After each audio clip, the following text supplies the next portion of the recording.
Welcome to the ThunderCast, your martial athletics podcast produced by the fans, for the fans, with your hosts, Russ Livingood and KD Hudnall. We're bringing you the thundering word on the thundering herd each and every week, so keep it right here. The ThunderCast is on the loose.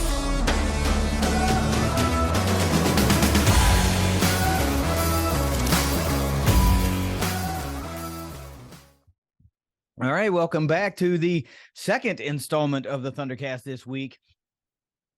Well, Russ, I guess it's just let's just get right back into it. We've got a lot of news that has happened around the football program. We're going to cover as much of that as we can. We won't have everything because it's just hard to keep track of everything. There's a lot of moving parts right now, but we got the big parts, I think, and we're going to take it around the herd. So before we get into what's been going on around herd football, let's get another word from our sponsors at 304carwreck.com. If you've been hurt in a wreck, visit 304carwreck.com on the web or on Facebook. Matt and Jason are experienced injury lawyers in Huntington who have helped many people, just like you, with claims throughout West Virginia, Ohio, and Kentucky. Car wrecks, truck wrecks, and injury claims aren't just something they do, it's what they do. Find them at 304carwreck.com. All right, so we know that the Myrtle Beach Bowl ended. Marshall's football season is officially over. We finished the season at 9-4 and on a real upward trajectory heading into what we feel like can be a very, very, very good 2023 season. And if Marshall's able to do something really special, if you can look ahead and look at that schedule for 2023, if they can make some real noise, we can't put the cart in front of the horse, but just speculating. If they can rack up a bunch of them in the left-hand column, they can garner some huge national attention. So yeah, there's been a lot of news that's going on around the program. Of course, the transfer portal, it's the early signing period has come and gone. And now we are in this interim period between signing days, so to speak. Guys are free to commit, transfer in and out, all that good stuff. But really the next probably splashy type day that you will see on the calendar will be in early February when the next signing day comes.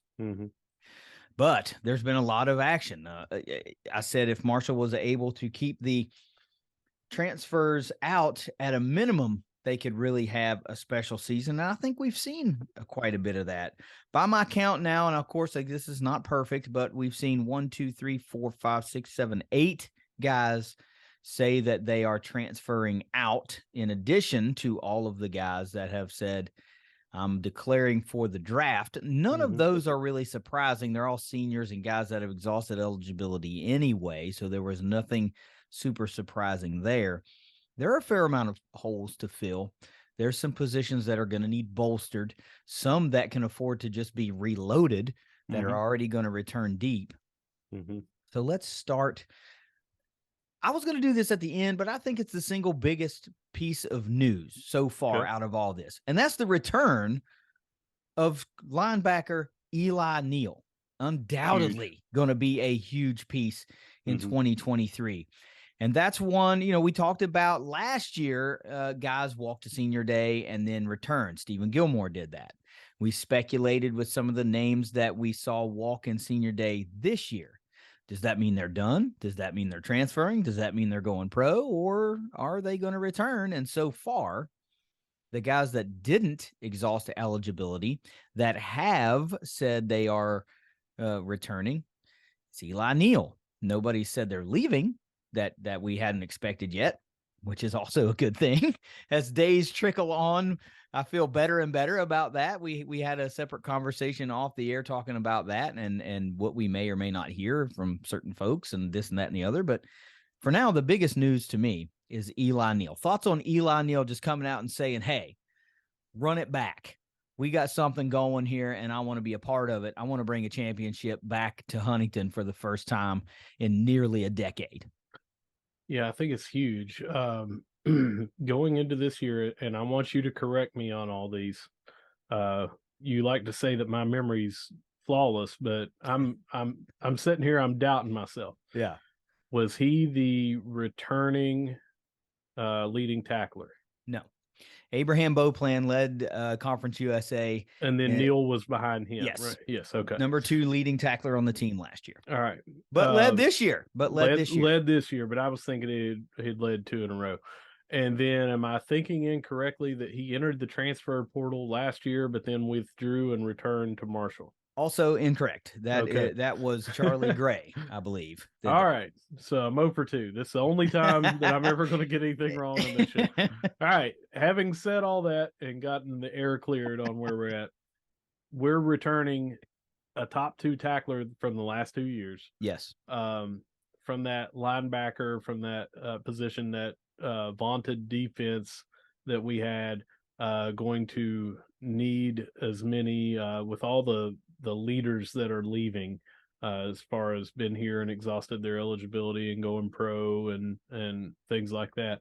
We're going to need that leadership on the field. I feel like generally that comes from a linebacker position more often than not. That's your quarterback on the defensive side of the ball is a linebacker. It just seems to play out that way. It's not always that way, but it often is. Has a nose for the ball, has the ability. Several different times we've called him out as being the player of the week, for being all over the field, being in the backfield all day long. Maybe he didn't get the 3.5 sacks that somebody else got, but he had 12 tackles, and 6 of them were solo, and they all seemed to be at opportune times when we needed them. And I'm thrilled that we have that back, because that's something that you can reload, like you're talking in some of these other positions, because you can build around that nucleus that he already has here. Yeah, without deep diving into the roster, because we know it's going to churn in both directions between now and the week 1 game, right? So it makes no sense to start roster deep diving right now. But you look at what on the surface is what's happening there, right? Tyreek Bell was, I believe, has exhausted eligibility. Maybe not. He might be coming back. Jace Bobo was a JUCO guy that 1 year guy. Abraham Beauplan is now exhausted eligibility. So that linebacker room starts to get pretty thin. So it makes the announcement by Eli all that more important. And the fact that it was done early, like fairly early, is like, that speaks to me, and it says, hey, I want to be here. I'm not interested in going anywhere else. I want to stay right here. I want to play for the Marshall Thundering Herd. I want to finish my career here where it started. I want to finish what I've started as from a wins and losses type standpoint, a championship type standpoint. And I want to play for Shandon Morrison, because he's got this unit performing at a high level, as do most, if not all, of those coaches on the defensive side of the ball. So the single biggest storyline currently, and probably will be a big storyline for the Herd as we talk about getting into spring ball and we talk about that kind of stuff, and then we start roster breakdowns.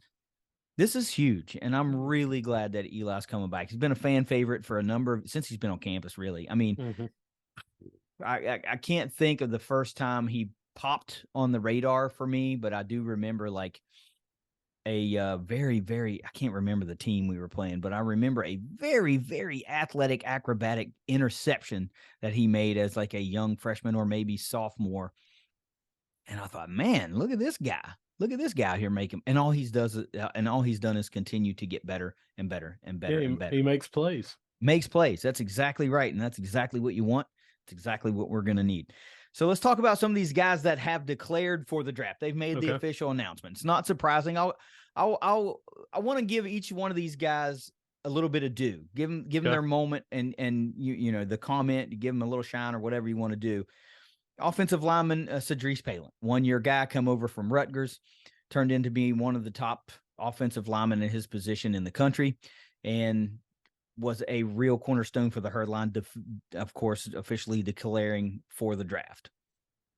I loved what he brought here. And I think in these days, and we had several of these that came here for 1 year, and we had several that came here that have only been here a year and now will have more eligibility left. But he was one of those guys that came over. He was given accolades after the season by several different places for all Sun Belt, all this, that sort of thing. But you need that solidification to bring in. And he brought in some experience and he brought in some size. And it seemed like maybe later in the year, that offensive line gelled with him a lot more than earlier in the year when we had some issues. And it seems like when we broke camp, he was not a starting guard. Is that right? I can't recall, man. That was so I long ago. yeah, I'm thinking that he came in and started a little bit later on. That he played heavily in every game, Hmm. but that he actually, when they had to move some people around a little bit, Trent Holler moved from one side to the other a couple of different times and everything. I think Palant, was on the other side when they did that, and it just seemed like they got their groove, especially when we were talking about 3 sacks in 4 games or whatever it was, that stretch that they hit. Um, they just seemed to gel, and he was a big part of that. Yeah, And he was. and when we talk about, people bring up the deficiencies from the offensive line, we talked all year. Hey, we had 2,300 rushing yards. What are we Hmm. talking about? We had a great offensive line. We had an issue at times with giving up sacks or having penalties, but we did not have a poor offensive line. We Hmm. had some areas of concern that they worked on and got much better on throughout the year. But I asked Laburn, what these guys meant, to Right. him. I guarantee you he'd give the perspective that these big guys helped him get all of those yards. Yeah, I would tend to agree with that. I would also like to say, unless you are just in the rarefied air of having your offensive line return Mm-hmm. in full, you're Mm-hmm. always trying to find the right Yeah. five at the Yeah. right position. Sure. Until you get that, it just looks like a work in progress because you kind of are. Case in point, when Trent Holler came over from ECU, he was listed as a center. And if you remember when we were going over that in the preseason, we were talking about, where he may play. He ended up playing at guard, left guard, and right guard, Mm-hmm. and everything. And that put Logan Osborne as the center. And it just happened to be that worked out better Mm-hmm. because we had some of that versatility and we had several different players that could move around.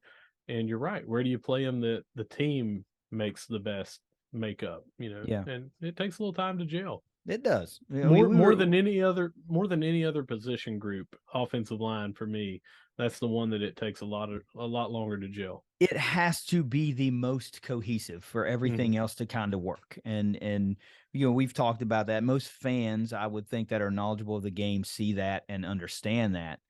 This just shows the importance of guys like Palant that come here and they're here for a year and they Mm-hmm. have one opportunity, one season to get their careers on the trajectory they want them to go. And when your offensive line unit is trying to figure it out on the fly, it just makes things tougher. And they did. They ultimately figured it out. Palant had a great season, and we wish him nothing but the best in draft preparation.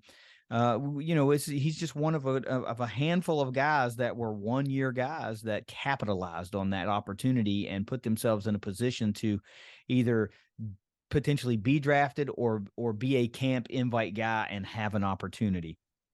Also, along the offensive line, Kendrick Sartor announced he's going to go to the NFL, and we said preseason. I do remember this that you would like to think that he is the best offensive lineman returning, because Mm-hmm. he was one of like 2 or 3 that were returning. Mm-hmm. But he was like a 6 year guy. He's been here Mm-hmm. for a long time, and it was a high performer for a number of years. Quiet guy, wasn't just went to work and did his Mm-hmm. job. That's what I mean by quiet guy. Just put your head down, go to work. He just did what he was supposed to do. Anchor on the offensive line for a number of years. A definite loss from that unit. Um, what do you got to say to Mr. Sartor as we bid him fond farewell on his herd career? Well, I think that as important as we've talked about people coming in here to help solidify that, he was the one that we just talked about, like Eli Neal, that returned. Mm-hmm. You never want to replace the entire position group.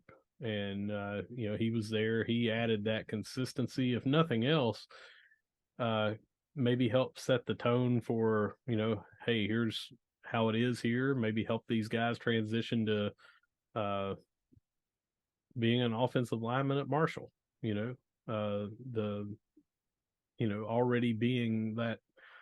You see a lot of offensive linemen that have a very good mind, the same as catchers in baseball, that can go on and become really good coordinators or really good coaches and everything because they have to know everything about it. So I kind of think that having a veteran there for these other guys, even if they're veterans, they're not veterans of this team, that he kind of fills that role as being maybe big brother or something like that can help the existing coaches, transition these guys that are coming in, the new recruits, the new transfers.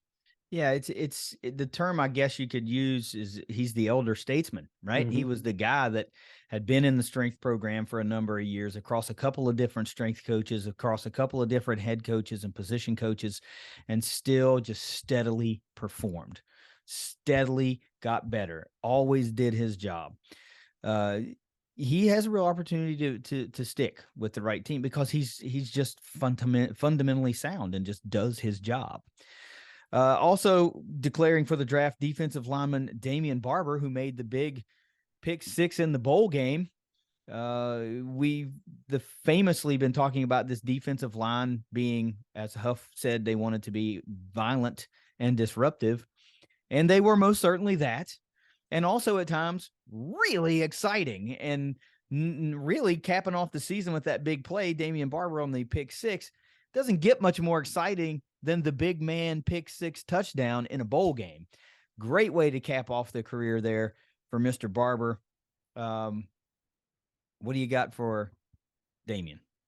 Well, he he brought in some much needed depth to that defensive line. We talked many times about that bowl game against Louisiana, and we just didn't have players. They were inactive, and coach said, hey, let's get some guys in here. And he brought in, several. He brought in Gibson, he brought in Watts, he brought in Barber. And these guys all just came here definitely violent, definitely disruptive. We had that size that we didn't have under the previous coaches.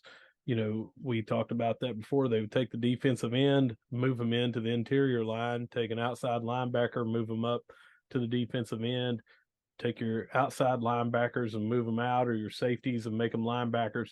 So we were kind of always a little undersized. And man, Barber brought some size, and he brought a motor, and he brought a lot of strength, and it really helped solidify what was already a good defense, but a good run stopping defense, because we had that. We're not going to be pushed around on the offensive line or by the offensive line. The line of scrimmage is going to be owned by us, and it just worked out that way. And he was a big part of that with those other guys that came in. Yeah, that unit, I think more than any other, saw the biggest revamp. That defensive line was upgraded on top of what was there with Owen Porter and Cumberlander. Tyquez Legs was returning, but those three pieces that you mentioned in particular, there were other guys that were there. Emmanuel Bush, who entered the portal, and Alston and guys like that played with their hand in the ground from time to time. Those three guys that you mentioned just elevated that unit more so, I think, than any other unit that we hit the portal hard after or recruited through the high school ranks after. There was a marked focus on the defensive line. And I think you're right as Rain when you talk. He said, Coach Huff says we got off the bus with 6 defensive linemen to play in that bowl game. Yeah, they were banged up quite a bit, but it also spoke to the fact that we needed just added depth period there. And he mentioned a couple of times that this roster, when he took it over from Doc Holliday, was built to compete in Conference USA, and now it had to be built to compete in the Sun Belt. It's a different makeup, slightly. Yep. You still get the same amount of players, and you're going to have roughly the same amount of scholarship allocations, but you do have to do things a little bit differently. And that was the focus in this offseason, was to build this roster to play Sun Belt teams. And boy, did they build this defense to compete at a high level. Well, Damian and Barber is a big part of that. think too, I mean, this is a little slightly off topic because he's not someone declaring for the draft that I'm aware of, but we had the transfer coming from Miami on the defensive line, and due to injury, he was out all year. Mm-hmm. And he was expected to make a huge impact. I Mm-hmm. can't imagine what this scary defense would have looked like with him there. Williams, I cannot remember the first name right now, and I don't want to try to look it up and drag the show down, but um, that defensive line needed size, and Barber was one of them that brought it, and just energy you could tell from him as well. I mean, legs had energy. Kobe Cumberlander had energy. Owen Porter had energy. I think all those guys that came in fed off of what was already here, and they added that same level of energy with Barber and with Watts and with Gibson and all that different. Them coming in, they just said, "Hey, we are going to wreck stuff, and let's do it." And I mean, that's putting it so like lightly. They did way more than wreck shop. So this guy and I'm sure Watts is going to be making a run, and but I didn't see an announcement from this, so I'm just speculating, but these are guys that we saw make a social media post that I at least saw. Isaiah Norman, 1 year impact guy. Another I'm drawing a blank. It's not McNeese. Austin P. Another Austin P guy. We've had some success with him. I believe Taquez Legs came from Austin P. He came from Austin P. There's a guy that we're going to talk about in a little bit. That's a transfer, I believe, or maybe that's did he commit? Let me look. I don't know. Either committed or we've got an offer out. So it's another one of those pipelines that we've been hitting along with McNeese, finding real playmakers. But Isaiah Norman is a guy that came in, and if you remember back to our spring ball breakdowns and position group breakdowns, safety particularly was an area of concern because we lost Brandon Drayton and Nazi Johnson, two high performing guys. Hell, Nazi Johnson's in the NFL right now playing for the Chiefs. Mm-hmm. So we looked at that position and we thought, okay, we got two transfers. We have no idea what we've got here. No idea. And it turns out we had two diamonds, right? Isaiah Norman, great player, capitalized in his time with the Herd, multiple impact plays, a fumble recovery in the bowl game, and, of course, Andre Sam as well. And I don't really know if Andre – I think he's got another year if he wants it. I don't know if he's made any type of announcement or anything like that. So I haven't seen, but sure would be cool if he does have another year that he comes back. But let's talk about Isaiah Norman and what he meant to this team this year, and now that he's declared for the NFL draft. Well, I mean, he was another one of those guys that was just all over the field. And when he got injured with that arm injury, it seemed like the defense itself got injured with him being out. Now, we had guys that stepped in. We had Dateon Smith came back right around that same time, luckily, at the same position. So that helped out. But Norman just seemed like he was the guy that was part of that glue. I mean, the defense was stellar at every position, make no bones about it. They were, but when you're getting, cornerbacks get more opportunities for interceptions on a week-to-week basis, I would argue, versus safeties. So, Gilmore and Abraham with the interceptions that they had and, pick sixes and stuff like that, that's going to be a little sexier or whatever. But the safeties have a lot more tackles and they have a lot more pass breakups, or they're the guys that are coming in more often on a blitz than a cornerback, that sort of thing. So what Norman brought to that, and he brought some size to our defensive backfield, he's going to be missed. He had a nonstop motor. It seemed like we could say that about 15 different guys. About all the guys, yeah. But he definitely had that nonstop motor. So here's the thing. I'm not going to say that safeties are asked to do more than corners, but it's what they are asked to do is different, right? Because they are, you're right. We do see corner blitzes and we've had corners in the past that play close to the line of scrimmage and are effective in the run game too. But it seems like Marshall's style of play lends itself to those safeties being those guys more so than those corners. And if Yep. you have the luxury of a Stephen Gilmore on one side and a Micah Abraham on the other side, who are essentially, first team corners for anybody in the league, Yeah. right? Then you have the flexibility to do a lot more with your safeties. And man, we could see what these guys could do. And the tandem of Andre Sam and Isaiah Norman on the same field at the same time could just wreak havoc on most offenses in this conference. So he was Go ahead. I was going to say, so he's a guy that brings versatility. You talked about the motor, the size. I mean, you start to check all these boxes, right? Everything. Bam. He's got the size. He's got the IQ. He's got the ability. He's got everything we want in a hard hitting safety that can also cover well. It's going to be its second year in a row. It's going to be a huge hole to fill, at least at one safety spot. If Andre Sam decides to execute another year of eligibility, if he has one, I'm pretty sure we saw that.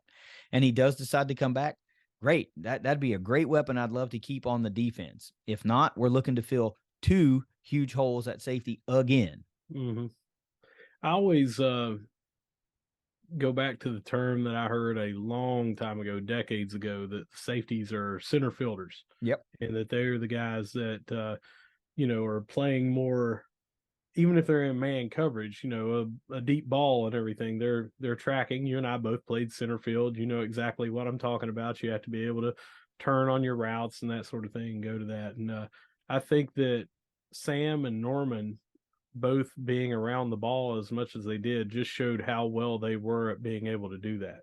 They may have been on the other side of the field, but they were able to run to the other side, when the play was going that way, and to be able to recognize that. And I'm going to miss that. We've got a defense here that was definitely an all-time unit. Don't know if it was 1A, but I would argue with anybody that we're looking at least 1A or 1B here.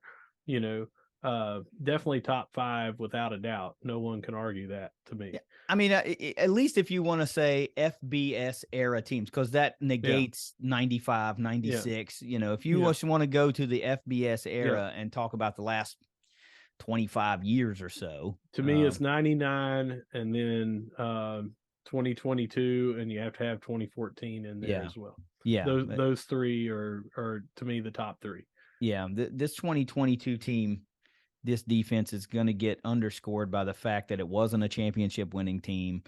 And, when people will ultimately say, well, all things being equal, 2014 won a title, 2022 didn't. It's still that, that's not the way I'm looking at it, right? You're talking about national leaders in certain categories, team lead, third down defense and stuff like that, national league lead category, nationally led category. It's an all-time defense. It really is. And the more of those pieces that you can return, of course, you would think that the better you're going to be set up for 2023. And losing guys like Palin, Sartor on the offense is one thing, but starting to trickle and chip away pieces on this defense is something totally different. And Isaiah Norman is no small part of that. Now, look, the last guy that we have to talk about that I've seen make an announcement, that was out there too. He had another year of eligibility that we heard about. We wondered, oh man, is he going to come back or is he going to execute? And we've talked about it many times. It's a business decision, right? And we're talking about Kalen Labor. He decided to throw his name in the hat, started training. We talked about that on the episode previous, that he's making preparations. He's going to be playing in the Hula Bowl. He's going to get to showcase his talents in front of some scouts. Without looking, because I'm not an expert on anything. I know a lot of stuff about a lot of things about the Herd, but I'm not an expert on anything. When you talk about 1 year guys, he's got to be right at the top 3, in one season with the Herd and the production that he brought to the table and the success that it meant to that team. Other names that come, most guys are going to be like, well, what about De Niro Marriott? Well, I'm with you, right? I'm just saying right at the top. This is not the top, or that's an argument for whatever you want to have.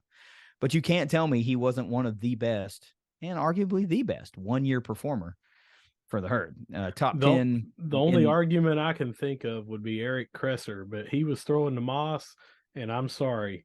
I think I could have thrown to Moss and we would have been pretty good that year. Yeah. Pretty good. pretty good. Yes. Yeah. But what can you say about Kalen Laburn that hasn't already been said? But still, I'm going to give you the opportunity to talk to him if he's listening and just put some shine again.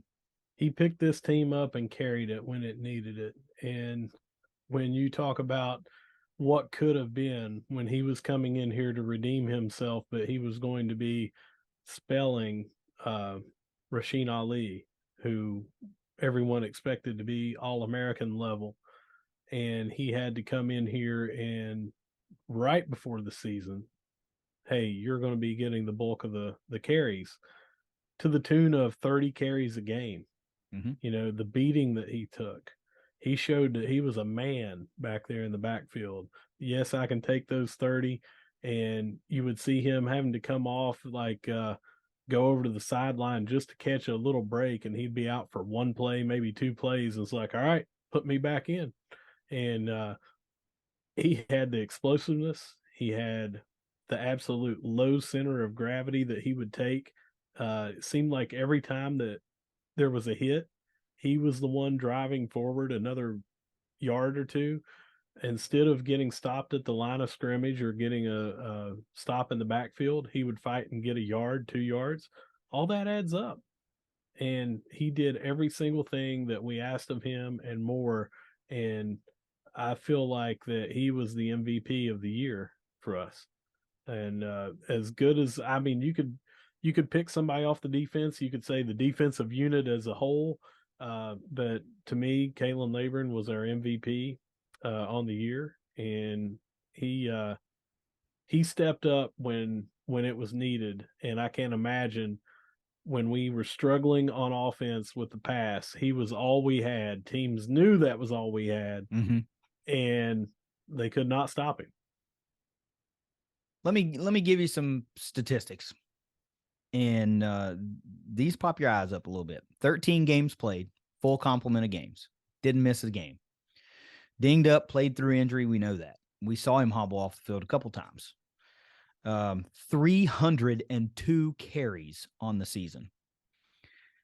The amount of punishment that this poor guy took, game in and game out, is absolutely Herculean.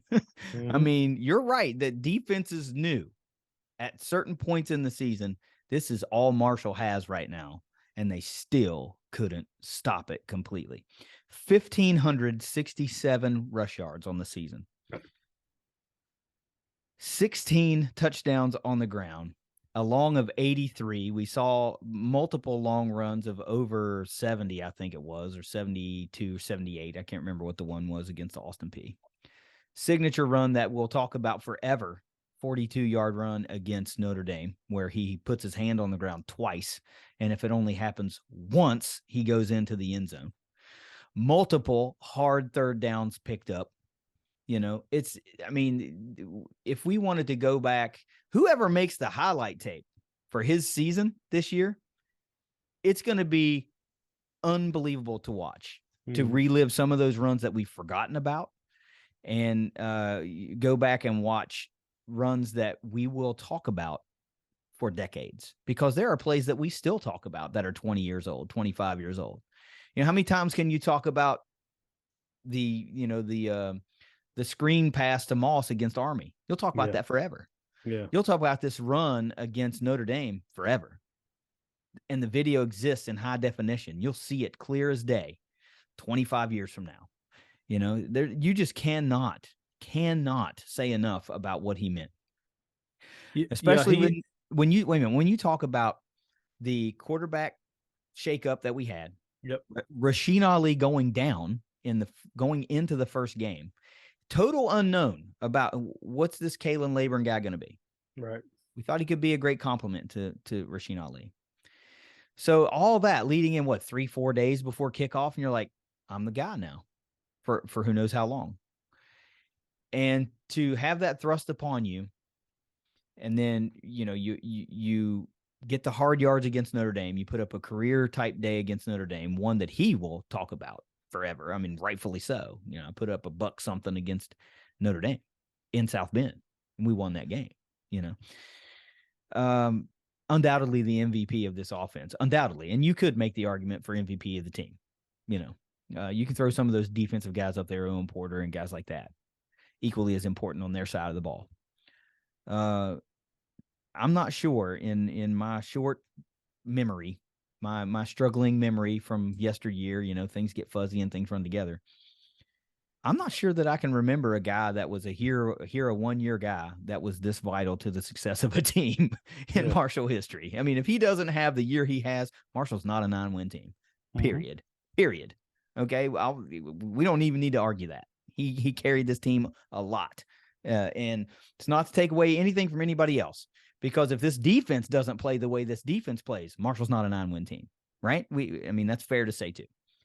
But 300 carries on the season? Jeez, what a guy.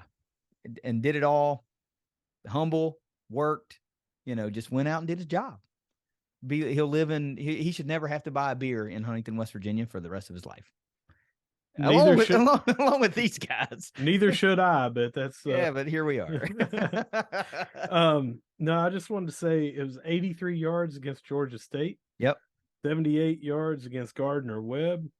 He also had 61 against James Madison when he broke that long one. Yep. He had 49 against Bowling Green, 42, like you said, against Notre Dame. And it seems to me that he had some other longer runs in there that were just overshadowed by the 78 or the 83 in those games, or the 61 that would also be for 30 some yards. But sure. He had a bunch of 25, 26, 23. I mean, just flipping the field several times, breaking for touchdowns when that's what, we were struggling as an offense until he got that. It was just put us on our back, basically. Yeah. Or put us on his back. Yeah. And forever indebted to the effort, without a doubt, forever indebted to the effort. I said so many times throughout the season, like, we are witnessing in real time, like, some great all-time performances. And I hope folks are paying attention, because one of the things that I hate is when I don't recognize something in real time, and then 5-6 years from now, when, let's say the play of this position falls off quite a bit, and then you go, man, you remember how good Laborn was in 2022? And that's when you appreciate it? Hell no. Appreciate it now. Appreciate it now. Don't be nitpicky now. Appreciate what you're seeing, because it was awesome. It was awesome. Some other guys that I haven't seen an official announcement for, but we know will probably making a run at the NFL: Stephen Gilmore, Micah Abraham Beauplan, Cumberlander. I mean, these guys are high performers. You would like to think that they're going to be at the pro day. They're going to be out there. They're training. They're getting ready. And I'm sure there are other guys too. We can't scour the interwebs to find every post. It would be cool if folks would just tag us, because we will retweet that. I'm just saying. But there's a lot. That's a lot of guys. 1, 2, 3, 4, 5, 6, 7, 8, 9. That's 9 guys. And if Andre Sam is gonna make a run at the NFL, that's 10 super high performers right there. And that's just the ones that we know about or potentially know about. And there may be more, like Watts and guys like that. So I'm just thankful for these guys. That's all I can say. Thankful for what they gave to me as a player, what the effort that they came out and played with, the blood, sweat, and tears that they gave the program that we love so much. And I wish them nothing but continued success.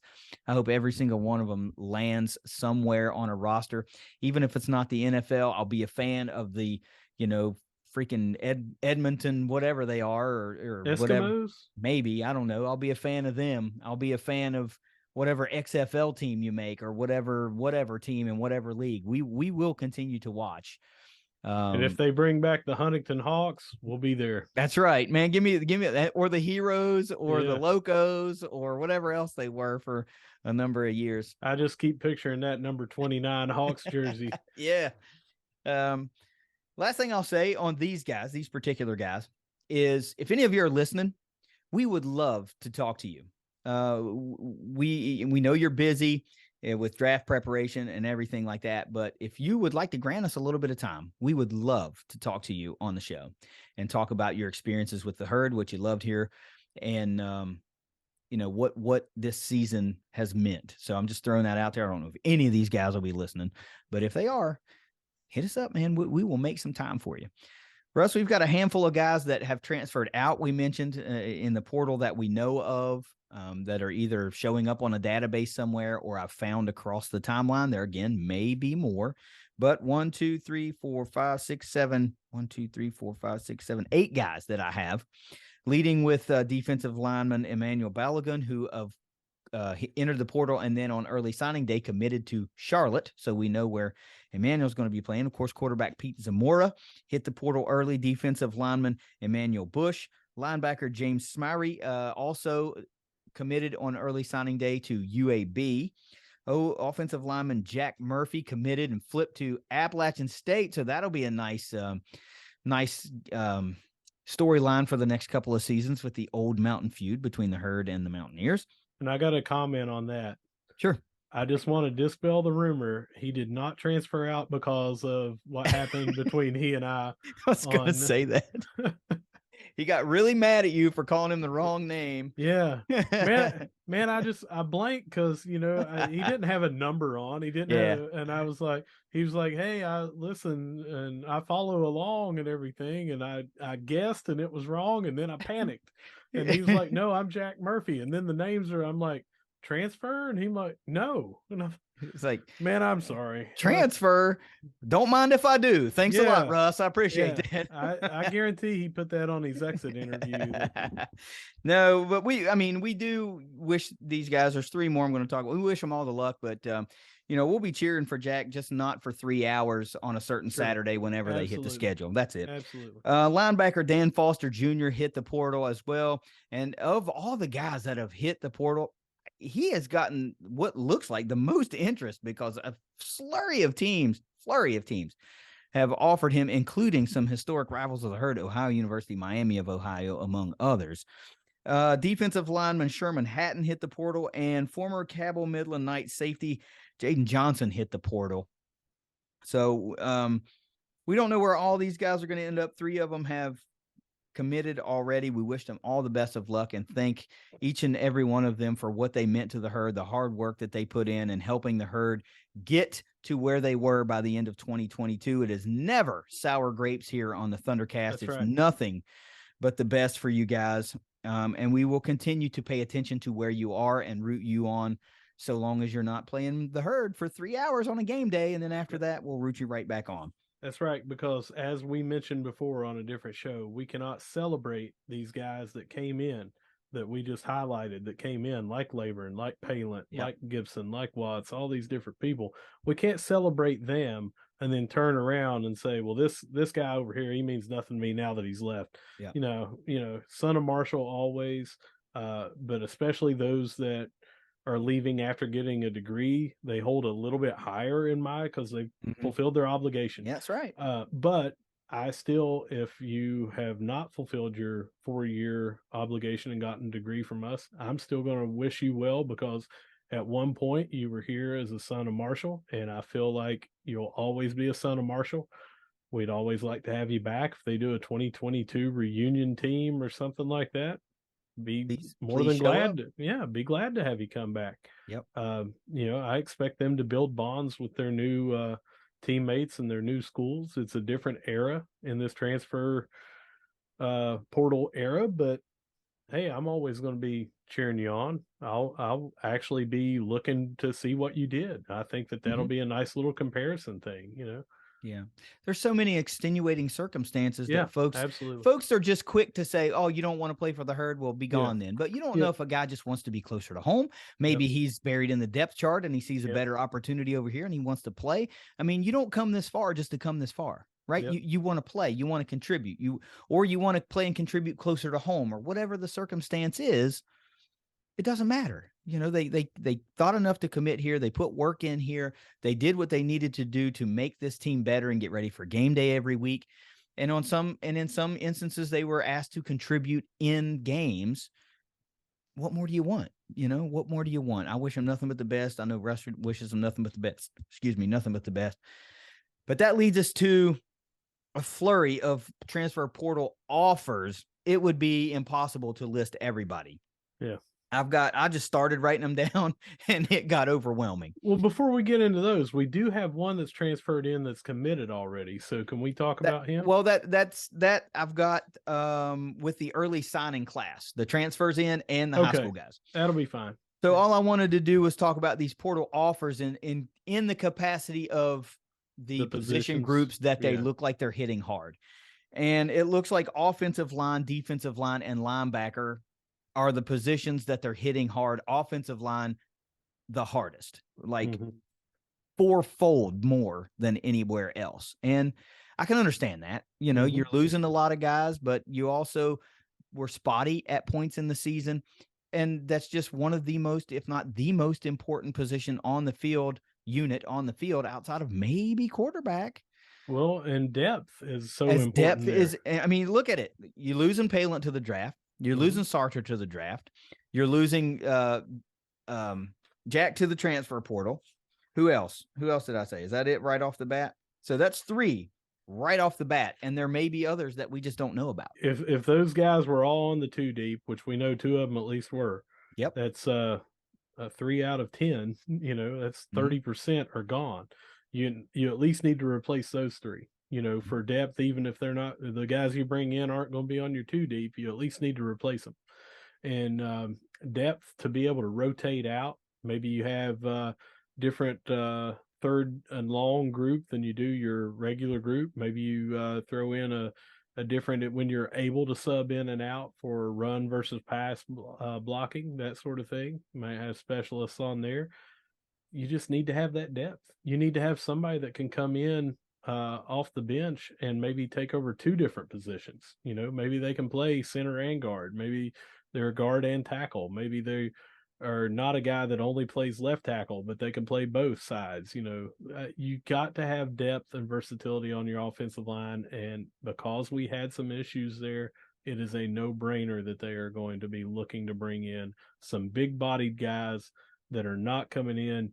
Because let's face it, man, offensive line in high school, you're not ready body-wise. Very rarely are you ready. I'll bring up a thing. Seth Cook, not as well as I do. Great guy. Seth Cook might as well be my little brother. Right. And his older brother, Jamie, and I took him to his football banquet when his parents couldn't go. We were the 2 that took him. And the first thing that they said to this behemoth of a man-child that was 6'4" and about 280 pounds coming out of high school, is, all right, we're going to have to get some weight on you, son. That's right. And I mean, he dwarfs people. And that's just what you're looking at is, it's not just your size, but your strength, your explosiveness, all that stuff. You just really need a good year in a program. Well, here's a great way to get around that. Let's bring in some guys that are already 2 years in, 3 years in, or 1 year in. Heck, 4 years in or 5 years in, and they've got a COVID year. We don't care. We want somebody that's going to come in and make an impact. That's right. I talk about that so much, about the importance of going through a collegiate strength program. Yeah. And BA and those guys put together such a great program that you can't expect a kid that was playing high school level defensive linemen and linebackers. I don't care how good they are.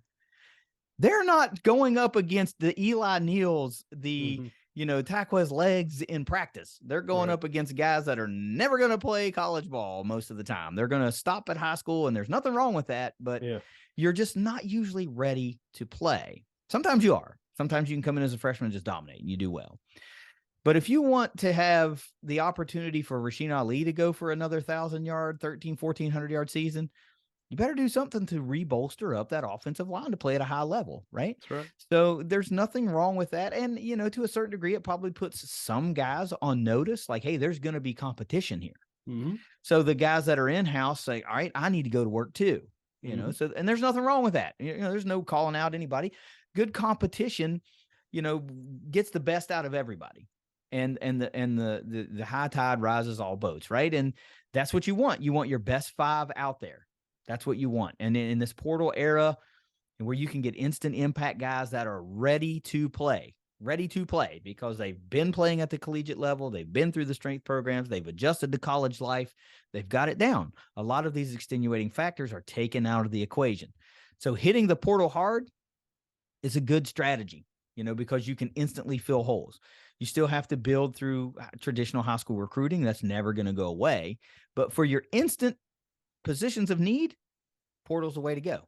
It just is. And the offensive line is always, I don't care if you're stacked, it's always a position of need because you're 1 injury away, 2 fluky plays away from needing some real depth, right? So I can understand the emphasis on offensive line. There's a trickling of defensive linemen. There's a handful of linebackers. We've talked about the attrition at that position. And Eli coming back, just that's a big, big plus. That's going to help a lot. And we've seen a spattering of wide receivers being offered. Now let's move into commitments. The early signing period just happened there a few days ago, last week sometime. Marshall brought in what I count 4 transfers, or committed 4 transfers already, and then 7 more guys from the high school ranks.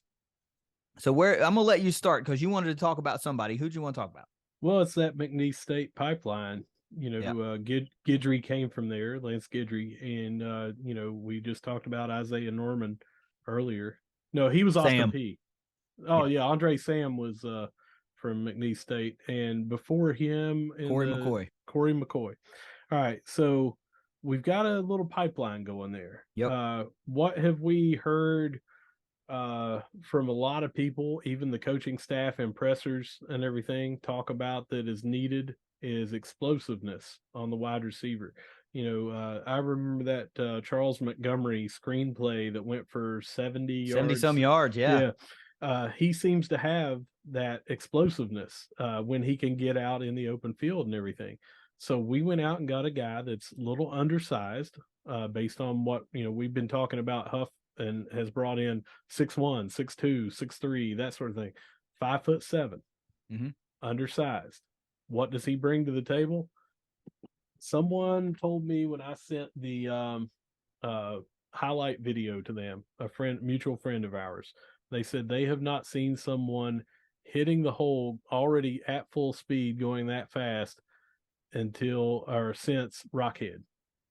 That he was already top speed, not looking to where can I go through. He was just running and already had seen where the hole was going to be. So he was already at full speed when he got there. This guy is running right past people on punt returns, kickoff returns, and then, oh yeah, he's a wide receiver. But we're talking about Mason Pierce. That's right. And I don't want to say, hey, we expect this guy to come in here and dominate or anything like that. But how much in football have you seen someone be a weapon on the special team side alone to where it makes them a good? This looks like a very good slot player. He's undersized. He's not going to be your X or Z guy out on or X or Y guy out on the sidelines. But he is explosive. He is fast, and I really look forward to seeing what he could do as a punt returner or a kick returner because, hey, we've had some very good luck out of that position alone. We had DeAndre Reeves on the show a couple of times. Yeah. How much of a weapon was he? He was a huge weapon and very vital to the success of the 2014 and 15 teams. But we just talked about in the last episode, we didn't see any major waves in the punt return game, the kick return game this year. And yeah, the new kickoff rules lend to that being less of an impactful thing. But still, Talik Keaton has been our guy when he's healthy enough to be that guy in the punt game. And I really like what he brings to the table. But Talik got dinged up, and we're going to have to wait on a recovery and him to fight his way back. And I feel fully confident that that's going to happen. Don't get me wrong. I love the guy. I love the ability, and I love the game-breaking speed that he has at that position. But It never hurts to have a second equally lethal punt returner. And you mentioned Mason Pierce from McNeese, the pipeline. It's real. The Guidry pipeline is real. First team All Southland punt returner, second team All Southland wide receiver. What do you want? You wanted a dual threat? That's your dual threat guy right there. Yeah. You need to fill a void. That's a guy that fills a void. So if Talik's not quite where he wants to be when the season rolls around, you have somebody right there to push for that position, right? If Talik is healthy, hey, we've got more weapons in the arsenal. Yeah. I like a scenario just off the top of my head where you're talking about all these quick as a hiccup guys with Montgomery and Horton and Gamage on the outside causing trouble. And now you throw in guys like Mason Pierce to complement Keaton. Things start to get really, really worrisome for defensive backfields. Yeah. And who are they going to key on? Who are they going to stop? Where's the play going to go? And these screen plays that we seem to love to run, you need guys like that can make these moves and hit those holes. So this is an excellent first pickup, one of 4. Second guy we're going to talk about is another wide receiver. This is DeMarcus Harris. He comes over from University of Kentucky, right down the road. So anytime you can get some SEC experience to come down to Huntington, worked out really well with Isaiah Gibson this year. Of course, it's a different side of the ball, totally different position, but still that success, that experience, that atmosphere translated well to what the Herd likes to do and to bolster that wide receiver room. Big time deal. We know why that he likely was looked at and targeted as Coach Bonight was there at the University of Kentucky. So I don't think that we would have brought him over if we said, hey, he's not going to be an explosive guy. Right. You know, this is all about relationships, right? You bring a guy, a coach from University of Kentucky. This coach knows what this guy brings, knows him intimately, right? He was at that position. That's right. And he coached him. Yeah. Day in and day out. He knows the work ethic. Guy that recruited him. There you go. He knows the work ethic. He knows the expectation. He knows this guy's baseline, everything. Mm-hmm. And if that's good enough for him, then that's a guy you want. It may be a great locker room guy, all of that type of stuff. So these transfers are it's 2 for 2 now. We're talking about relationships, right? It's Guidry with McNeese, UK and Bonight, and positions of need. Third guy we're going to talk about is a local kid. Cabell Midland, another Cabell Midlander, safety. J.J. Roberts comes over from Wake Forest, one of the most highly recruited athletes from a couple of years ago out of the state of West Virginia. And he's going to return home to play for the Herd. Instant impact at safety. We just talked about Isaiah Norman declaring for the draft. Enter J.J. Roberts, who you would like to think is going to be we can't rubber stamp this, but you would like to think he's going to be a day one starter for the Herd. You would like to think that because he's an impactful player. I can't say that with 100% certainty, but he's been in the programs, been at Wake Forest won a lot of damn ball games over the past couple of years. They weren't the ACC doormat that they had been for a long time. And this is a very, very competitive team, and JJ made some plays for them in that defensive secondary, and he's bringing those talents back home to the Huntington area to play in front of some local crowds again. This is a big get for the Herd. I'm sorry, it is. This is a big get for the Herd, and this will bolster that position undoubtedly. Lastly, quarterback, comes over from Morehead State. Colin Parachek. There's not a whole lot out there, but I have seen some things about his story and how he ended up where he ended up, and he was kind of a victim of COVID and spring football seasons and things like that, and his recruitment kind of took one on the chin because of the seasons getting flip-flopped. And I don't know how he fits into the Marshall quarterback room. I don't really know if he's a developmental guy or if he's one of these guys that will push Cam for the job next year. But if you dig into his story, he comes out of Michigan, right? And like I said, expected his recruiting to hit a pretty high level, and then COVID hit and threw them into spring football and all that kind of stuff. And he was just a victim of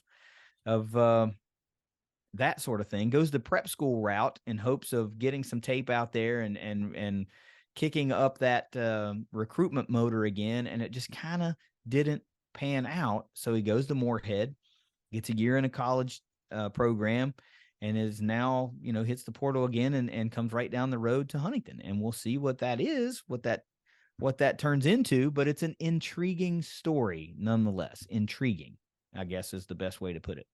Yeah, and this might be a depth situation with Zamora going out.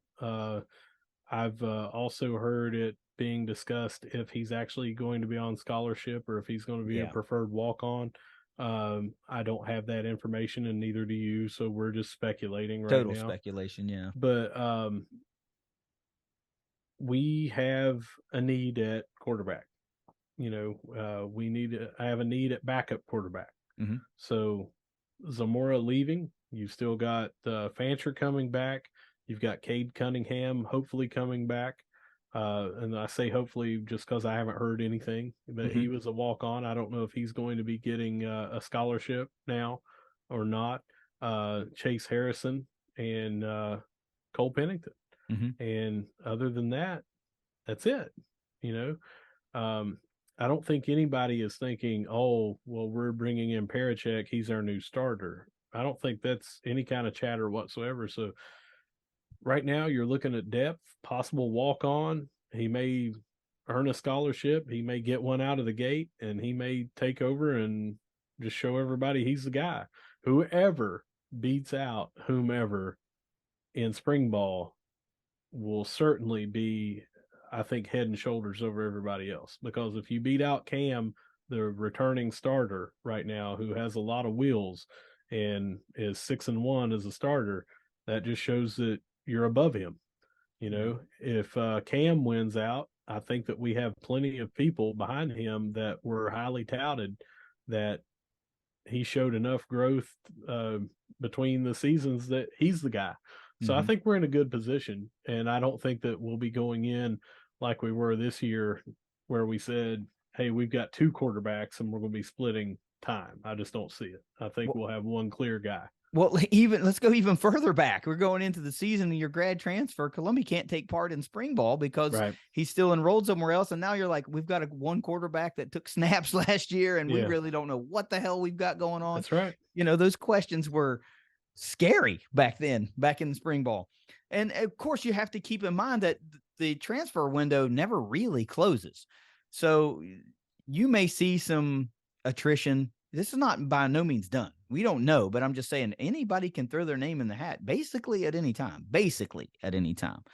So, we don't know if there's more guys entering the portal. We don't know if Marshall's going to, go after a highly sought after portal quarterback. We don't know. We'll find out when most of the fan base finds out, and we'll just have some reaction to it.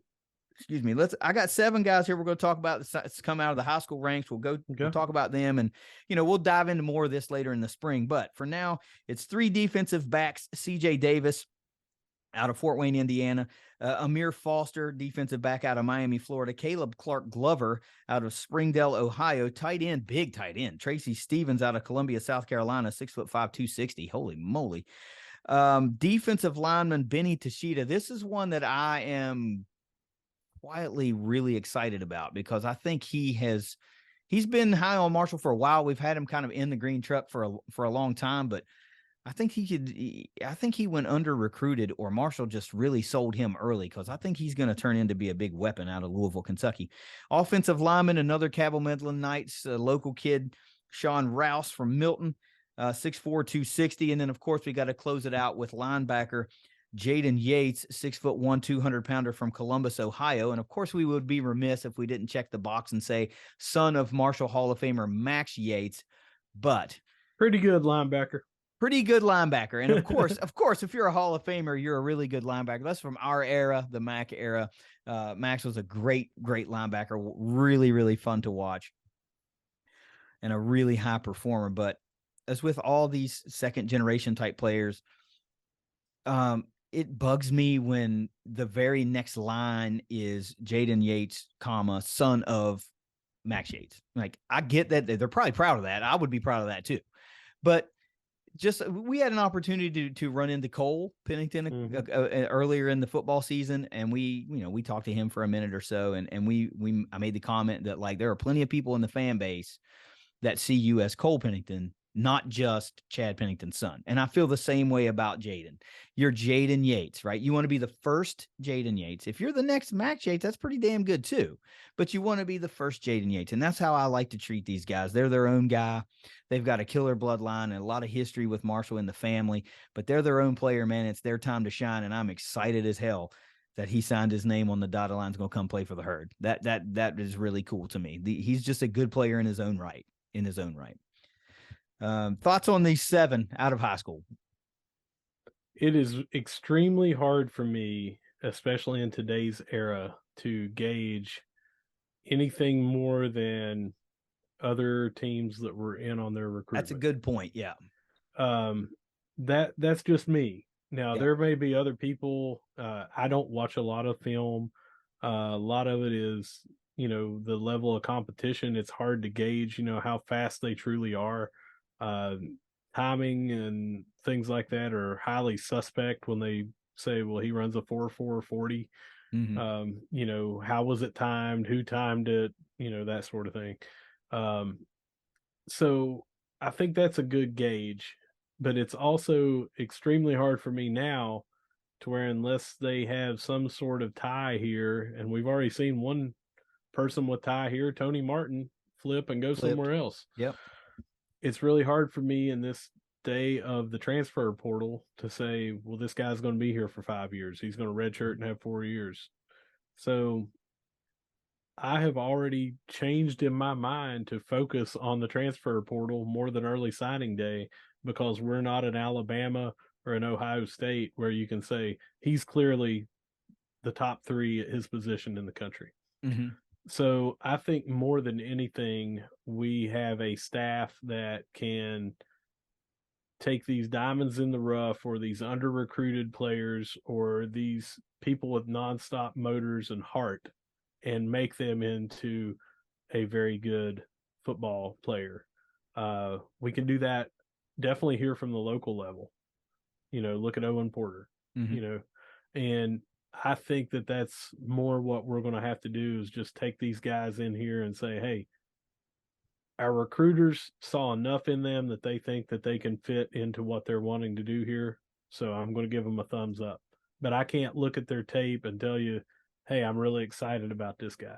Now, I can look at Mason Pierce's tape because that was at the FCS level. Mm-hmm. And I can tell you that all those guys, even if it's at FCS, they're not high school. Those are defensive guys and special teams guys that have been in weight rooms, and he's blowing right past them, and that he's running zigzag to make the defender turn to have no chance, even though there was 30 yards to slow him down. Mm-hmm. All he did was do a couple of head fakes and turn the would-be tackler around. That's things that I can see at a college level. But their highlight tapes are meant to be their best plays of the year. They're generally shot from the press box up on the sideline with one angle. You don't get that benefit of different angles from the ESPN Plus cameras and that sort of thing. So it's just hard for me to, one, get excited unless they have a tie to Marshall, like mm-hmm. Mr. Yates and how Mr. Pennington was, and guy that we are expected to sign in Jermaine Swafford's son, Lane in February. So unless they have some kind of tie already, or that I know them from a local team that I have followed or seen them play, or someone knows them, it's hard for me to gauge anything. I've already shifted to that. Like, I'm excited if we bring in 4 offensive linemen from programs in college already, because they've already got that offensive line body mm-hmm. at the collegiate level. Yeah, they're more ready, made to play immediately, and I understand that. I guess what I was maybe alluding to is the breakdown of positions in these early signs. They fill some holes. We know we're going to be vacating some roster spots at defensive back. We got a linebacker that's going to be leaving, a couple of them. Offensive line, defensive line, you always need. Devin Miller, of course, exhausted eligibility. I think Stacey Marshall was a young 1-year guy at tight end. So you bring in a tight end in Tracy Stevens to fill that hole.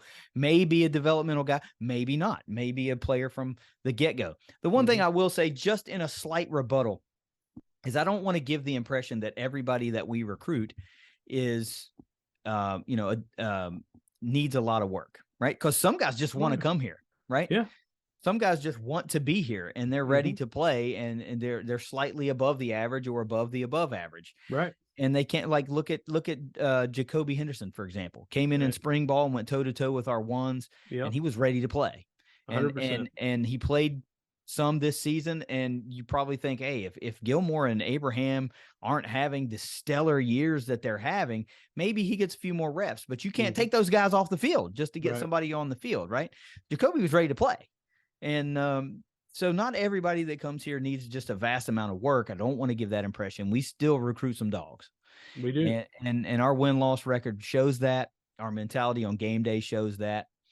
And it's just exciting. So moving forward, I guess if we got to name a handful of areas of need, we've mentioned a lot of them.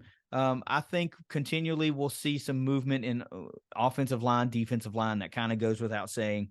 Quarterback, I don't know if we're done. I think if there's somebody out there that you just can't look away from that needs a home, Hmm. you probably go after them, right? Because why wouldn't you? Why wouldn't you bring in at least some competition to push Cam, to push whoever to be QB1? Definitely. And if you bring a guy in and Cam beats him out or whatever the case may be, you'll have a solid number two. So I don't think that you can just always turn away from the quarterback position. We made some moves there from the wide receiver ranks. I still think if we can get one or two more guys, specifically some really tall guys, there's an Hmm. offer out to one of those guys right now, Six coming foot out of four. 6'4", coming out of North Carolina A&T. He's got a hurt offer. You can imagine Gamage on one side, him on the other side, and then you're fighting the middle with guys like Horton and Montgomery and Pierce and Harris and a healthy Talik Keaton and Ahmed and all Shadid these guys. Ahmed. You know, um, Safety, they fill a big hole with J.J. Roberts coming in. You're probably still going to see some movement there. I think so, unless Andre Sam's coming back again. That we do have some guys on the roster that came in late and, either redshirted or just whatever. I remember specifically there was a guy that I think it was either Ole Miss or Mississippi State. Remember, we just added to the roster and fell Hmm. under the radar and still isn't talked about. So I don't want to bring that up again. We'll just see how that looks in spring ball. Hmm. And then, of course, Same with the lineman that we talked about from yeah, Miami. yeah. So, and then the last position I think you probably will see some movement on is linebacker, Yeah, really. 100%. Just for depth, if there's one position I think we probably feel the best at, it would have to be running back. And you say, wow, you're going to lose a 1,500 plus yard rusher and still feel pretty good where you're at. Yeah, because as of now, Ali's coming back, and the guys we have playing behind them, we saw some great things out of AJ Hmm. Turner, Gordon.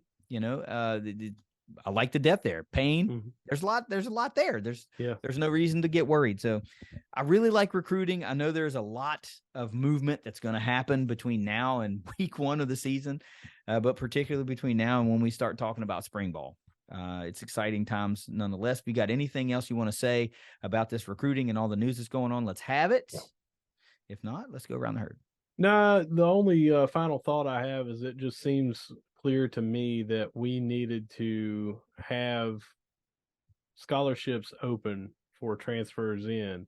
And that's why this recruiting class was so small in the early signing. I can remember before having classes of like 23 and that sort of thing, but it's a new era Yeah. and you only have so many scholarships to give out, and you still have some people up in the air on whether or not they're coming back, so you kind of have to juggle. It's totally different now than it was before, when you could just say eligibility's gone, I need a decision, are you coming back or not, are you going to go to grad school because you got a year left, what are you going to do? They tell you their answer, and then you say, here's how many scholarships I have, here's how many I can bring in the signing class. Well, now Mm-hmm. you've got early signing period, you've got the regular signing period, you've got transfer portal. They can transfer at any time. So you could maybe not have any scholarships, and then 4 more people enter the portal, and you got 4 scholarships to give. Yeah. But if you have already exhausted them, you can't offer these linemen to come in or these wide receivers to come in and these other places of need like we're talking. So it's different now. I feel like we're going to have another couple of years under this before it becomes the norm to where nationally everyone knows how it's going to go. But right now, it's just kind of filling out team by team, coaching staff by coaching staff is how do we approach this? Yeah. And I think right now it was apparent that we needed to leave some scholarships open, wait to see how a couple other things shake out on who's coming back and who isn't, and then go from there. Yeah, this and stack onto everything you just said, which is 100% right. Then you have guys that are just indecisive. They're out there in the portal and they're saying, "Well, I don't know where I want to go," and they sat on their hands too long, and now they're like, "Damn it, Yeah. where do I go?" I cannot remember the stats, but I saw something like 40% of the people that entered the and that may be way off, but it seems like that stick in my head that like 40% of the people that entered the portal did not find a home to go Yeah. to. Yeah, it gets scary. I mean, you got to bet on yourself, and then you've got to be quick with your decision. Yeah. If somebody offers you like, you better take it.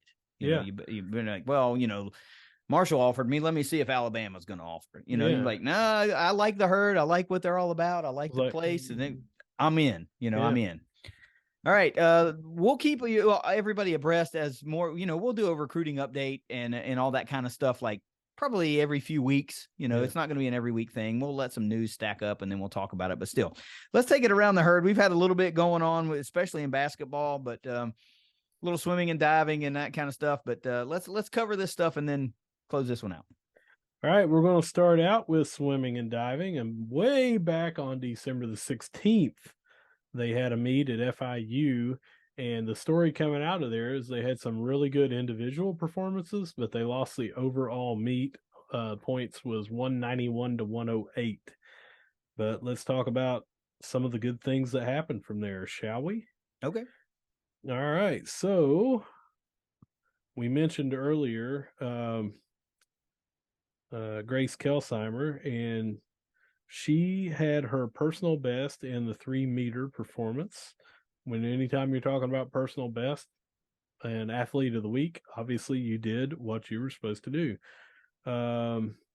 We had here second place in the 200 medley relay. We had Maya McBride, Paige Banton, Madeline Hart, and Orr Tamir. They came in second. Coming in first was in the 100 backstroke was Mia McBride. 100 breaststroke, Paige Banton came in second. Esther Laban came in first in the 200 butterfly. Clava Katayama came in second in the 50 freestyle. 200 backstroke, McBride came in second in that. 200 breaststroke, Paige Banton came in second in that. 500 freestyle, Laban came in first in that. She also came in second in the 400 individual medley. Freestyle relay, Katayama, McBride. Tamir and Hart came in second. 1 meter diving, Kelsheimer came in second. 3-meter diving, she came in second. And again, that was her personal best on that score. So as you can see, lots of first and second. And I didn't even go over, there's a multitude of third and fourth. Again, there's only 2 programs, FIU and Marshall, going against each other. But to lose 191 to 108 doesn't tell the story when you start seeing how many wins and second place finishes we had. Yeah. Swimming and diving to me is I know how it works, obviously, but the overall team scoring and things like that, I don't know how that works. So, still, this is very much along the same lines as track and field to me in the thought process of as long as I keep hearing personal best or school record, that's what resonates with me. Yeah. It's much less about that first place finish, second place finish, because like you said, that was a 2-team meet. So somebody's going to finish first and somebody's going to finish second. I mean, FIU could have, first, second, and third, but it's about the time. So while, yes, you are racing other competitors, you're really racing yourself because you're just trying to beat that time. So I think of it in terms like that more often. And so whenever I hear personal best, school record, that's what resonates with me more. And the more I hear that, the better I feel. And it's undoubtedly now this program has raised the level to where it was maybe a year ago. And I think Coach Ian Walsh is bringing in the right kind of talent. It might take a while to get back to the glory days of the Southern Conference when Marshall swimming and diving was really, really, really competitive. But we're competitive now, just on a different front. So this is all good to hear. I just want to keep hearing school record, personal best, that type of thing. So, yeah, I'm cool with this Missouri Valley thing. But if we're really hitting it hard next year, when we are playing or when we are competing in more Sun Belt Conference meets against peer schools, that's really what I'm hoping we hit the ground running on. And I don't want this to sound the wrong way because I want them to win every meet, but I view these meets as a very good practice for the conference championships. Yep. And then the regionals and that sort of thing. It's just totally, totally different to where, I think this is more on track and field, like you said, competing against yourself and trying to place first, in all this. But I don't really think that overall team wins. It's not the same as the basketball team, right? Women's basketball going 2-3 on a road trip. That if the swim and dive went 2-3 on a road trip, that they would feel as bad if they're bringing home a lot of first and second place victories. Right.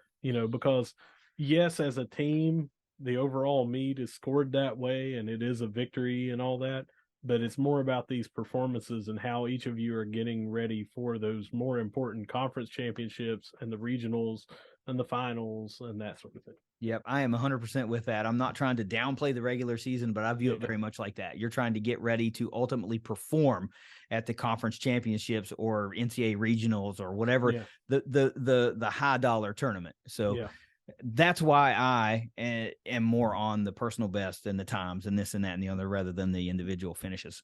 Where are we heading to now? Well, we're going to go to women's basketball. And back on 12/14, this was that game at USF that you were hoping to get to, but just could not. They ended up losing that game 77-68. They rebounded, no pun intended, as you like to throw those in. They beat St. Bonaventure at home on 12/18, 61-53. They went on to beat UT Chattanooga 60-56 on 12/21. And last night, in a thrilling overtime victory, won 63-61 against South Alabama to open up Sun Belt play. Yeah. In any or all of those games or individuals, let's talk about whatever you want. Well, no, not really, because there's so many games. I guess the only thing I'll go to is directly to the South Alabama game, because now the real season really starts. Out of conference is over. We're into Sun Belt Conference play, and the Herd sets 8-4 right now. I love that. I was flipping back and forth because Marshall was. We'll talk about this in a minute, of course, but because Marshall was running Appalachian State out of the gym, I found myself flipping back from the broadcast of the men's game and watching the end of the women's game. And I watched, I was following along the game cast and bucket here, bucket there, back and forth, this and that. So I'm like, dude, I got to watch this. And I that's what I did. That fourth quarter was pretty intense. The final few minutes were really intense. And then that overtime period was pretty good too. There was a clutch shot hit by South Alabama late, under a minute to go. And then the Herd trying to set up a play here, and Rochelle Scott hits the go-ahead bucket with 2.6 seconds left. I mean, it was awesome, man. Those gals were all fired up on both teams. They were fired up. They wanted, both of them wanted that game.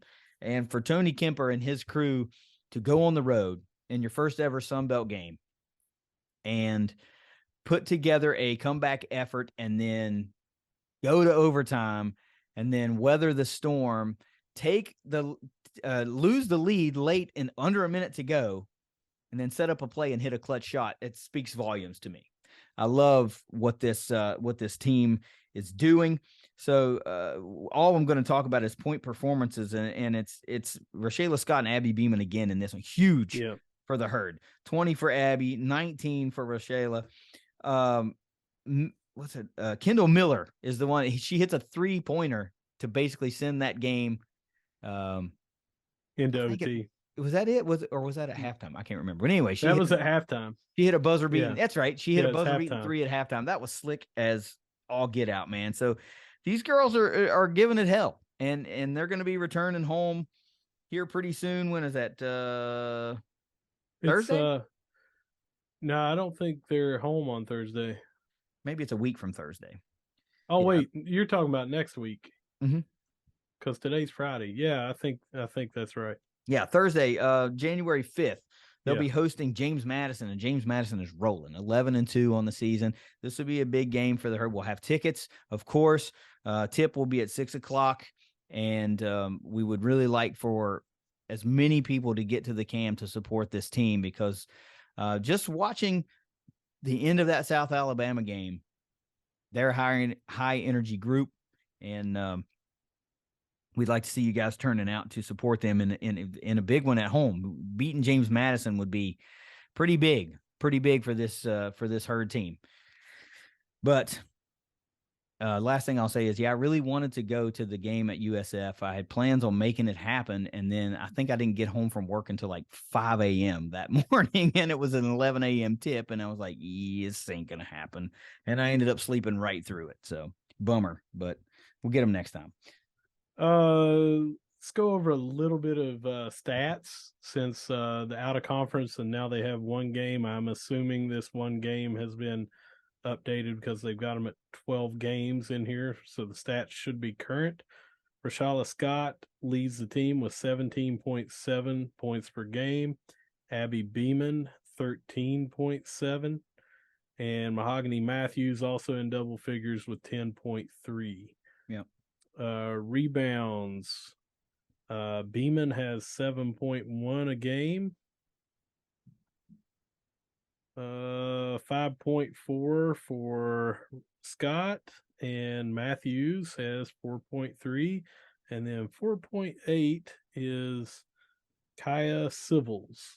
So we've got those top 3 scorers are also doing it, on a little bit of everything. And we talked about this dynamic of bringing in so many, not just players, but staff members. There's kind of a total overhaul, and how it might be difficult.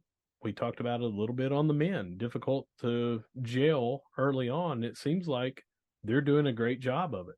They've lost a couple of games that were really close, so they are looking poised to make a good run. Yeah.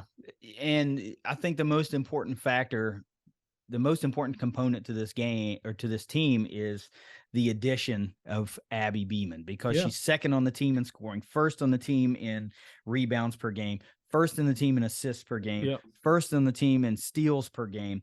I mean, she's just making the whole machine work and creating opportunities for the leading scorer, Rashala Scott. So as those two go, usually so goes the Lady Herd. Yeah. And but it's an interesting 1, 2, 3 kind of punch for this team. Others have the ability to score. In fact, others do score. But if Abby Beeman and Rashala Scott have a hot hand, Mahogany Matthews to a certain point has a hot hand, this herd team puts up a fair amount of points, and they're pretty tough to beat. Yeah. Matthews is also getting it done on blocks, getting nearly 1.5 per game. But listen to this stat line, like you just said here, for Beeman: 13.7 points, 7.1 boards, 5 on assists per game, and 1.5 steals per game. That is a line. That is a stat line. But yeah, they're getting it done on the boards. They're getting it done penetration and kick out. They're just playing very well together. And I think that some of these early games where we've gotten more of the depth chart in there to get around it has really helped. They've had some games where they blew some people out, and was it Davis and Elkins that was so bad? Man, I still feel bad for them, but things like that let you get these other players in to get some experience playing with these starters. To maybe we can make a good run in the Sun Belt, man.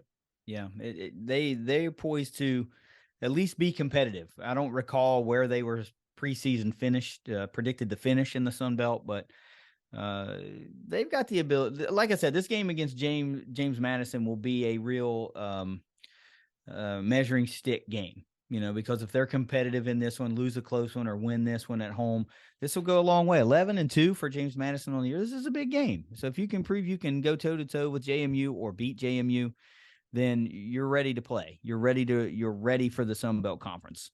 Where are we at with the men? So the men have also had several games. They the way back the day that we recorded was on 12/13, and they lost that game to UNC Greensboro, if I'm counting correctly. Mm-hmm. We may have covered this game before, but I'm putting it on here We anyway. did not. We lost it 75-67 at UNC Greensboro. Then we ended up beating Toledo 100-85 at home on 12/17, and that gave us the MAC championship, as far as I'm concerned. Yeah. We ended up playing Glenville at home on 12/19 and beat them pretty handedly as well. That game saw some huge runs by us. At one point, I think we had 25 in a row or 23 in a row. They would then allow them to come back, but we won that one handily as well. And then, of course, last night we won 79-53 against App State, with the Bruce Morris putting the footprints back on the court game. Yeah, this Herd team is streaking. We've used that term a lot. In fact, last time we recorded, we were talking about them trying to get a 10-game win streak and ended up losing to UNC Greensboro. But we tweeted, well, nothing to do now but go on another run, and that's exactly what they've freaking done. Mm-hmm. So 11-2, they're going to welcome in James Madison as well. I think is that game tomorrow? Yeah, it's tomorrow at 2:00. Well, I mean, of course we'll have tickets, but nobody will hear that in time. We will have given the tickets away by then. It's looking like, again, nothing you can do when you hear this, but it's looking like the game may be a sellout. The tickets are going in the lower bowl pretty handily. So if you're looking at going to walk up, that may be, you may have slim pickings on where you want to sit, but it's sold very well. JMU is a very good team. We'll talk about that briefly in just a second. And also the women are playing tomorrow as well, but it's away, and they're playing App State at 7 p.m. So yeah. If you want to watch the women play, they'll be on ESPN Plus. The men will be at home, but they're also on ESPN Plus. But yeah, let's talk a little bit about this stretch that they're on and the men's team, what they're doing right now. Well, I mean, 12-2. I think I might have said 11-2, but they're 12-2 after that win last night against App State. And I said it, and then they ran App State out of that gym late in the game. It was pretty tight there for a little while. Then Tavion Kinsey got in a little foul trouble. They took him out of the game, and the Herd increased. You talk about that plus minus a lot. Yeah. And I remember the announcers in the game were like, all right, well, we'll see how the Herd does with Kinsey on the floor or on the bench. He had to sit for like 7 minutes of game time. And the Herd, I think, had a 9-point lead. And as he was on the bench, it got stretched to a 14-point lead. Andy Taylor got far more aggressive on the offensive side of the ball. Obina and Hanlogden were just locking down low. The defense that Marshall brought during that stretch, several shot clock violations against Appalachians. They were smothering for a lot of this game, and especially late in this game. It was fun to see. It was really fun to see. So now we're looking at a Marshall team that can score a lot of points and can also lock you down with some defense and slow you down if you're a fast-paced team. This is a really, really interesting team, and I'm telling you, if things keep going in this direction, this may be Dan's best team. I mean, man, that's hard to say when you talk about guys like John Elmore and Stevie Browning and that 2018 team. Yeah, CJ Burks, man, they were a good team. Ideen Penova, but this may end up being Danny's best team.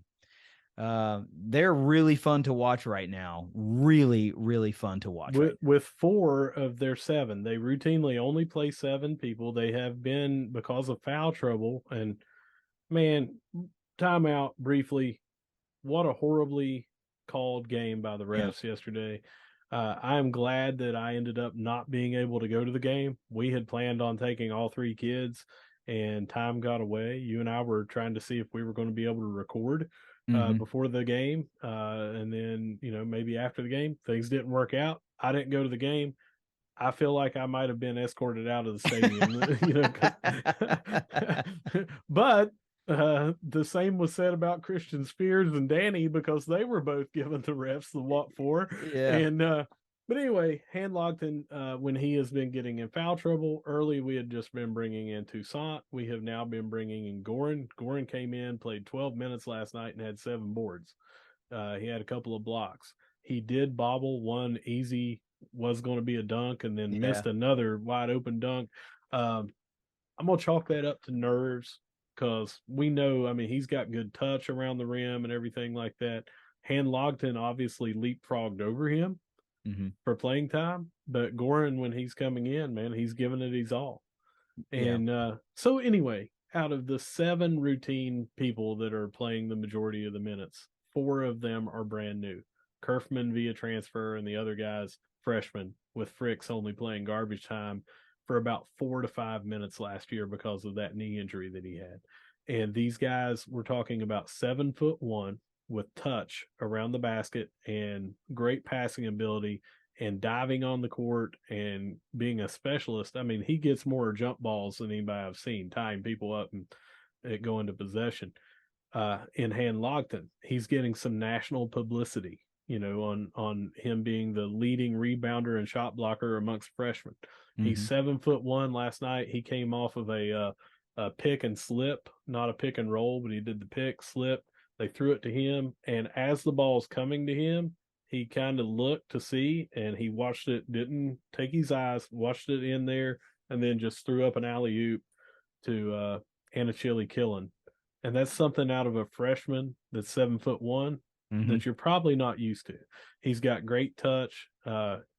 Again, the only thing that we say is if he gets aggressive on offense and just says, "Hey, I'm going to put up 20," I'm gonna dunk on these guys 10 times, or I'm gonna get some putbacks, 10 a game. This guy is going to be an absolute weapon, and he is already.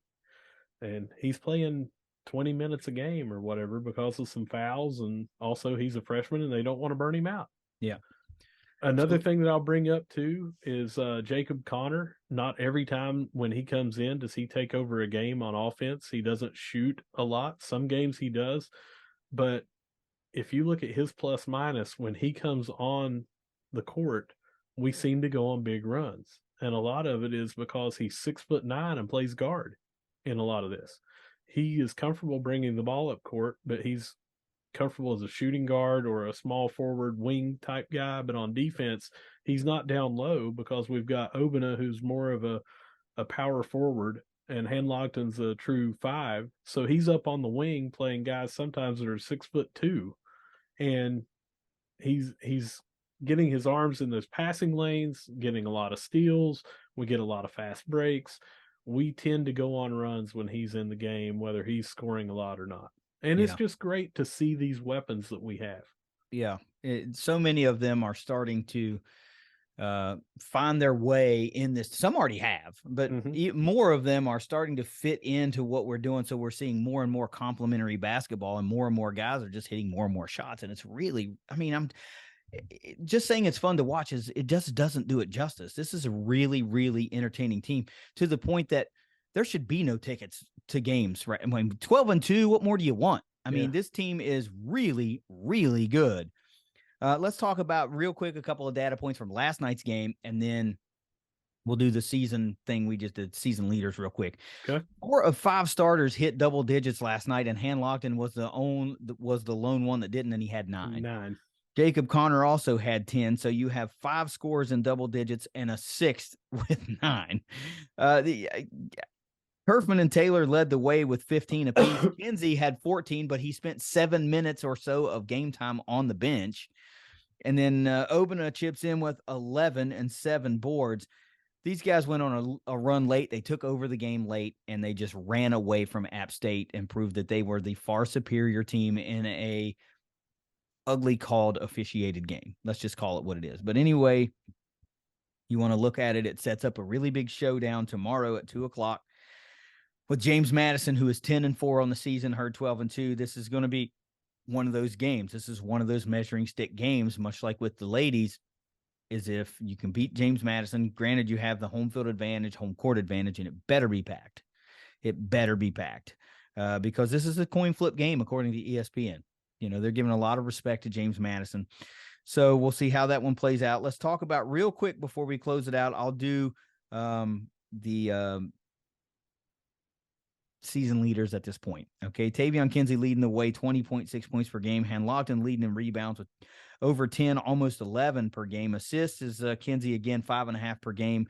Andy Taylor's leading with steals, and Han Logden with blocks at 2.5. Taylor's got 2 steals averaging 2 steals per game. Kinsey and Taylor are like neck and neck. Kinsey's 20.6 points per game. Taylor's right there with 19.2. Kerfman is also over double digits, almost 12 points per game. And Obena's at 9. And remember earlier in the year, we were like, we don't know how Obena's going to fit in. He's struggling right now. Well, that's gone away. Yeah. He's hit his groove. He's aggressive on the boards now for putback dunks. He seems to find exactly where he is in this new offense. Yep. And that's the compliment that you needed. It's affording the luxury of Han Logden to not have to be overly aggressive like we keep hoping we see. We don't have to see it. Oben is that guy. Oben is that bully, for lack of a better term. Micah can make those hustle plays, and all those shooters can just shoot. Everybody's playing complementary basketball. It is really, really awesome. I don't know, when the last time we saw a Herd team have this. They look like they're having fun. They just look like they're having fun. Yeah. So you got any other notes here? If not, then let's begin to wrap this one up. On the team, they are averaging 83.3 points a game. Now, I know that we've had some cupcakes in there, but we've also played some MAC teams, some our margin of scoring. We in the Sun Belt last night. It's not like App State was predicted to be number 1 overall or anything. We beat them by 26, and we probably could have beat them by a lot more. If we don't get called 18 fouls to their 9, we could have beaten them by a lot more. We're running some people out of the gym.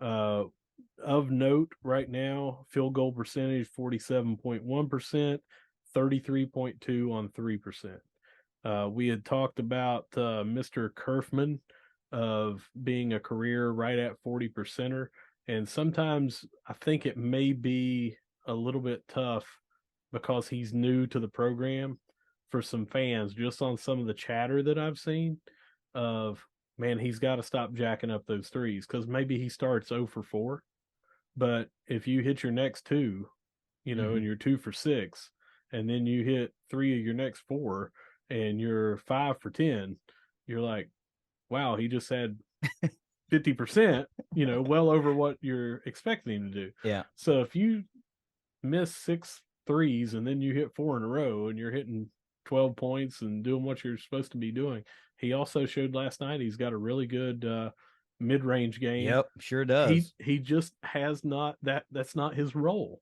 He takes it when it's there. Last night, because of foul trouble, and he needed to be the scorer and things like that, and they were not playing him. He hit some runners. He hit some other stuff. The guy can shoot. One of the other things that I want to say about him is he hustles. Just about anybody on this team is hustling right now.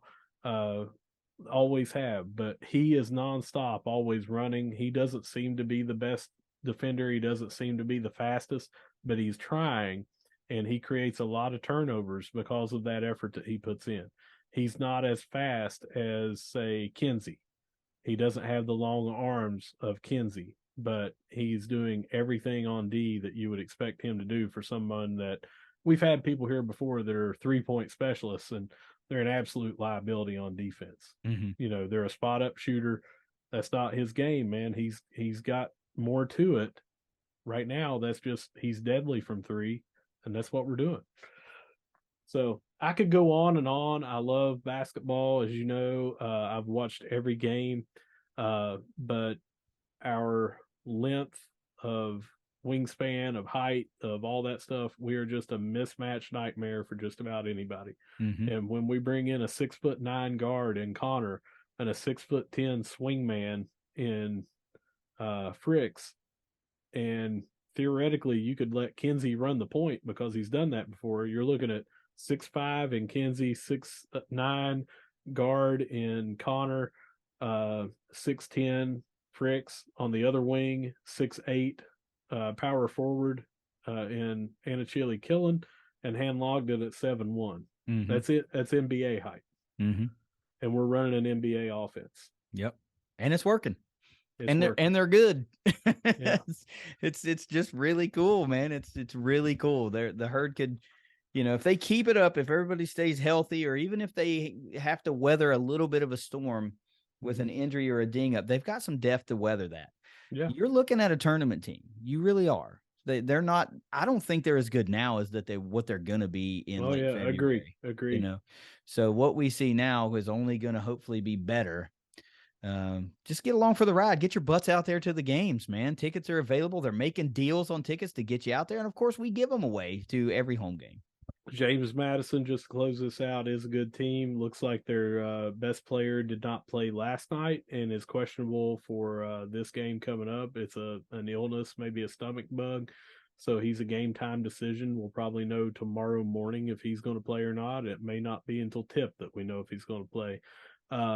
Whatever it is, we'll take it, right? If he doesn't get to play, sorry. Them's the breaks. Southern Miss is also looking really good. Old Dominion is also looking good. So we make up those 4 new Sunbelt teams of those that I just mentioned. The Southern Miss game has already been picked up to go on ESPN2 at 8 p.m. on January the 12th. So it won't be just on ESPN Plus. That should be, as of right now, the 2 most impressive teams it's looking like in the Sunbelt as far as top to bottom. And I think ESPN recognized that after watching the games last night, saying, okay, they're both legit. This wasn't just cupcake schedules. Let's go ahead and pick that game up. Yeah. So this next stretch is going to be very telling on not only where we can finish, but also give us maybe some leg up if we can run the table on these for seeding in the conference tournament. Yep. Lots of great info, and we're off and running for the Sun Belt Conference slate. So let's close this one out on a positive note and take us out of here. All right. So whether you see us at the Joan, whether you see us at the Dot, or whether you see us at the new Cam with Bruce Morris's footprints back on the floor, no matter where you see us, we're going to be saying, go Herd. Go Herd. It's the ThunderCast. We'll see you next week. Later.